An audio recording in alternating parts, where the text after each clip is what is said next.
Welcome back to my channel SG family. জয় Shrikrishna, Radhe Radhe. SG ফ্যামিলির পক্ষ থেকে সবাইকে স্বাগতম। সবাইকে জানাই গুড মর্নিং, শুভ সকাল। তার সাথে সবাইকে জানাই অনেক অনেক শুভেচ্ছা, অনেক অনেক অভিনন্দন। তো বন্ধুরা, সবাই কেমন আছো? আশা করি সবাই ভালো আছো। আমি চলে এলাম আজকে আবারও একটি গল্প নিয়ে তোমাদের কাছে। তো গল্পটা শেষ পর্যন্ত শোনার জন্য অনুরোধ রইল। শেষ পর্যন্ত শোনো, দেখো গল্পটা সত্যি ভালো লাগবে। আমরা সবাই ঘুরতে যাই, পুরী ঘুরতে যাই, দীঘা ঘুরতে যাই, অনেক অনেক জায়গা ঘুরতে যাই। কেউ সমুদ্র দেখতে ভালোবাসে, কেউ পাহাড় দেখতে ভালোবাসে, কেউ জগন্নাথ দর্শন করতে যায়। সবাই পুরী গেলে জগন্নাথ দর্শন করে, সেটা কথা নয়। আজকের একটি মা কেন প্রত্যেক বছর একই তারিখে পুরী যায়, সেই ঘটনা আজকে তোমরা শেষ পর্যন্ত শুনলে বুঝতে পারবে। তো বেশি দেরি না করে চলো আমরা আজকে গল্পটা শুনেই নিই। কেন মা প্রত্যেক বছর একই তারিখে সবাইকে নিয়ে পুরী রওনা হয়। তো চলো দেরি না করে আমরা সরাসরি গল্পে চলে যাই। মায়ের প্রতি বছর পুরী আসাটা আমার অপছন্দ। সমস্ত কাজকর্ম ফেলে, ঘরদোর বন্ধ করে, ছেলেপুলের পড়াশোনা লাটে তুলে অক্টোবর মাসের 17 তারিখ বাঁধা। এখানে তার দুটি কাজ নির্দিষ্ট: জগন্নাথ মন্দিরের পুজো দেয়া আর সর্বদা শ্মশান দর্শন করা। সমুদ্র তার একদম পছন্দ নয়, ভুলেও ওদিক দিয়ে যায় না। শ্মশানে কী দেখে বুঝি না, মানুষ পুড়ছে, কটু গন্ধ, ধোঁয়া, তাও যাবে। ফেরার পথে কাকাতুয়া থেকে গজা কিনে ভেঙে গুঁড়ো গুঁড়ো করে পাখিদের ছিটিয়ে দেবে। ব্যাস, কাজ খতম। একবার জিজ্ঞেস করতে হেসে বলেছিল, পৃথিবীর সবচেয়ে পবিত্র জায়গা এটা, আসতে হয়। এখানে চৈতন্যদেবের পদধূলি পড়েছিল। ওরে বাপরে, ও সব তুই বুঝবি না। মা বাবা দুজনাই সমবয়সী, 80-র কাছাকাছি। বাবা খানিকটা নাস্তিক, পুজো টুজোর মধ্যে থাকে না। একটা চেয়ার ভাড়া করে দিলে সারাদিন হাঁ করে সমুদ্র দেখতে পারে। মা যেখানে যাবে বাবাও যাবে, 2 মিনিট সঙ্গ ছাড়া হবে না। বাবাকে দেখলে বোঝা যায় স্ত্রীকে কত ভালোবাসতে পারে মানুষ। অনিমার কাছে এ কারণে আমাকে মাঝে মাঝেই খোঁটা খেতে হয়। সে চোখ মুখ পাকিয়ে বলে, যাও বাবার কাছ থেকে শিখে এসো স্ত্রীর সঙ্গে কেমন ব্যবহার করতে হয়। মার সঙ্গে অনিমার তেমন বনিবনা নেই, ঝগড়াও করে না। কেমন একটা গা ছাড়া ভাব। এই সম্পর্কটা আমার খুব ভালো লাগে। দেখেছি বাবাও খুব মজা পায়।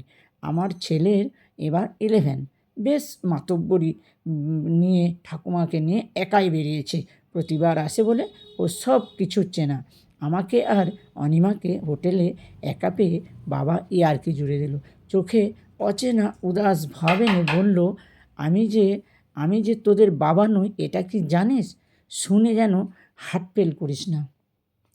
আমরা দুজন বাবার এই অসংলগ্ন কথায় হো হো করে হেসে উঠলাম।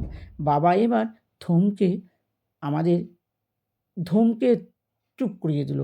খুব সিরিয়াস হয়ে বলল, কথাটা কিন্তু সত্যি বৌমা, তবে অনুরোধ, মৃত্যুর আগে তোমার শাশুড়িকে বলো না। তোমাদের না বলে আর কতদিন থাকবো? একটা মিথ্যেকে কতদিন বয়ে বেড়াবো? সব কিছুরই একটা লিমিট থাকা উচিত। তাছাড়া অনেক বয়সও তো হয়েছে। অনিমাও খুব সিরিয়াস হয়ে নড়ে চড়ে বসলো। আমি কেমন যেন কিংভুক মারতাম। হঠাৎ কী বলবো ভাষা খুঁজে পাচ্ছি না, যেন 5তলা হোটেলটাই দুলছে। অনিমা বিস্ময়ে হতবাক হয়ে একটু এগিয়ে বসে ধীরে ধীরে বলল, এসব কেন বলছেন বাবা? আপনার কি এমন বয়স হয়েছে? বয়স হয়েছে বলেই তো বলছি মা, কদিন আর বাঁচবো? একটা সত্যিকে আর কতদিন চাপা দিয়ে রাখবো? তোমাদের অন্তত জানা দরকার। তবে তোমাদের ছেলেটাকে বলো না, ও নিতে পারবে না। মুহূর্তের মধ্যে বাবাকে কেমন যেন অনেক দূরের, খুব দূরের একজন মানুষ বলে মনে হচ্ছে এখন। রহস্যময় জাদুকর অথবা একজন অশরীরী, অচেনা। আমি খানিকটা আরও কাছে গিয়ে অত্যন্ত বিস্মিত হয়ে বললাম, তাহলে আমার বাবা কে? সেটা আমি সঠিক জানি না, জানার চেষ্টা করিনি। তবে শুনেছি 10 বছর আগে তিনি মারা গেছেন। রায়গঞ্জে থাকতেন। একটু দম নিয়ে খুক খুক করে দুবার কেসে আবার বললেন, তোর যখন 6 মাস বয়স তখন তোর মায়ের ডিভোর্স হয়।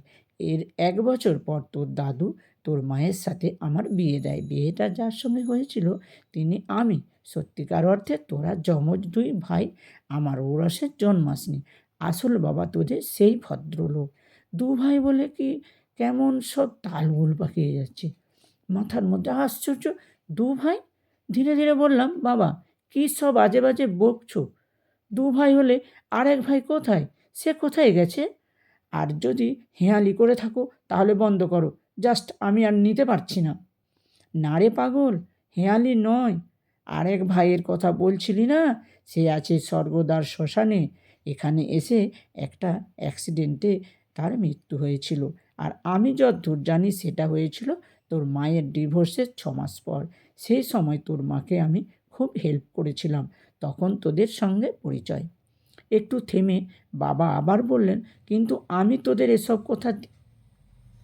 কথা দিয়েছি তোর মাকে বলিস না। তোর মাকে যে আমি খুব ভালোবাসি। এই বয়সে কোনো ব্যথা পাক আমি চাই না। এত বছর পর আমার কাছে পরিষ্কার হলো কেন মা প্রতি বছর একই দিনে পুরী বেড়াতে আসে, কেন মা স্বর্গদ্বারে গিয়ে দাঁড়িয়ে থাকে, কেন কাকাতুয়া থেকে গজা এনে পাখিদের খায়। কিন্তু এই ভদ্রলোক যাকে নিশ্চিতভাবে জেনেছি ইনি কি মানুষ না দেবতা, একদিন 1 মিনিট 1 সেকেন্ডের জন্য বুঝতে দেয়নি আমার সত্যিকারের বাবা ইনি নন। ধীরে ধীরে উঠে গিয়ে ভদ্রলোকের 2টো পা জড়িয়ে ধরে বললাম, তুমিই আমার বাবা, সত্যিকারের বাবা, আমাদের 2 ভাইয়ের বাবা। বাবা উঠে দাঁড়িয়ে কাঁদতে কাঁদতে আমায় ধরে বলল, মাকে আর এখানে আসতে দিস না। ভিতরে ভিতরে কত ব্যথা নিয়ে ফেরে তোরা জানিস না, কোনো দিন বোঝার চেষ্টা করিসনি। ওরে, সন্তানের মৃত্যু যন্ত্রণা যে ভয়ঙ্কর, বুক ভেঙে 2 টুকরো করে দেয়। বাবাকে ছেড়ে দিয়ে ধীরে ধীরে বললাম, চলো বাবা, আজ সবাই গিয়ে আমরা একসঙ্গে প্রার্থনা করি। চলো স্বর্গদ্বারে যাই, চলো দেরি হয়ে যাচ্ছে, মার কাছে যাই। বাবা কাঁপতে কাঁপতে বিছানায় বসে পড়ল। না রে, ওটা ওনার নিজস্ব যন্ত্রণা, নিজস্ব ভালো লাগা, নিজস্ব আবেগ, নিজস্ব অনুভূতি। ওখানকার অংশীদার হতে চাস না? তোরা যা, তোরা যা। আইভরি সেট হোটেল থেকে দ্রুত বেরিয়ে এলাম আমি আর অনিমা। ঠিক টাওয়ার হাউসের কাছে এসে মনে হলো কাজটা ঠিক হচ্ছে না, বাবাকে সঙ্গে নিয়ে যাওয়াই উচিত। নিয়েই যাই। আবার ফিরে এলাম হোটেলে।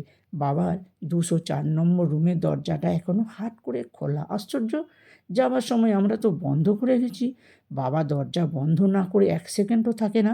দৌড়ে রুমে গিয়ে ঢুকে উবুর হয়ে বাবা বিছানায় নিথর নিঃসংশয়হীন দেহ।